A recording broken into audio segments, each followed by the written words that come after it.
How I found out my husband is gay. I never meant to look through the drawer.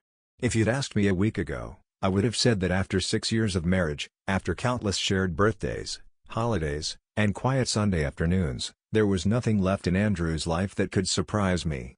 I thought I knew him inside and out, his habits and secrets mapped out like familiar constellations. But sometimes, the most unsettling truths are hidden in the smallest, most ordinary places. It was a dull Sunday morning, the kind where fog clings to the windows and light filters through the house in muted shades of gray. Andrew had gone to his brother's place for the weekend, leaving me with a rare solitude that felt heavier than usual. To pass the time, I started tidying up his study, a room he guarded as his own private sanctuary. I barely begun when I spotted the drawer, slightly ajar, as if someone had opened it in haste and forgotten to close it properly. Something in me hesitated.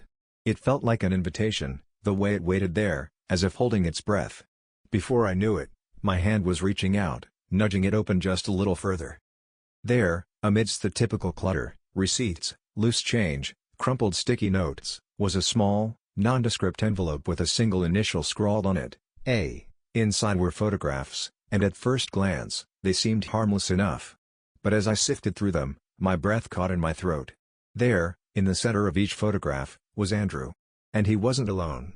The images were discreet but intimate, capturing him in close, unguarded moments with another man. The way his hand lingered on the man's shoulder, his gaze drawn to him with a softness I'd never seen in our own home. 1,000 questions flooded my mind, each one sharp and disorienting, slicing through me as I tried to make sense of what I was seeing. Just then, a memory drifted into my mind, unbidden, a stormy afternoon months before, when I'd come home early. I remembered the strange hush of the house, the low murmur of Andrew's voice drifting down from upstairs, accompanied by another voice, one I hadn't recognized.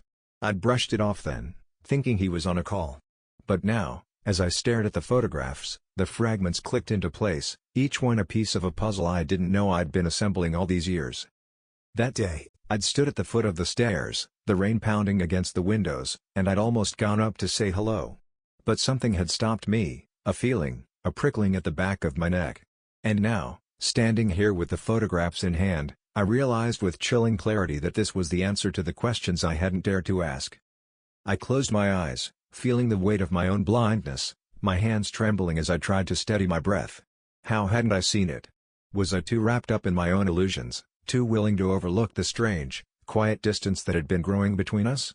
Later, when Andrew came home, I watched him closely, my heart pounding as he greeted me, his voice steady and familiar, his arm wrapping around me as naturally as if nothing had changed. I wanted to confront him right then, to demand answers, but the words died on my tongue.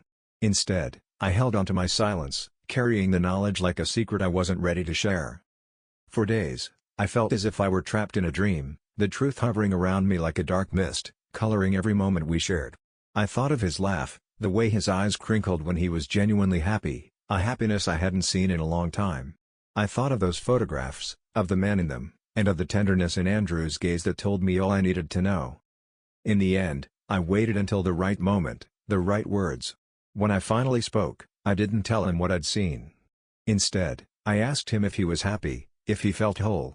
The silence that followed was answer enough, a silence that stretched between us, holding a truth we both understood but hadn't been ready to face.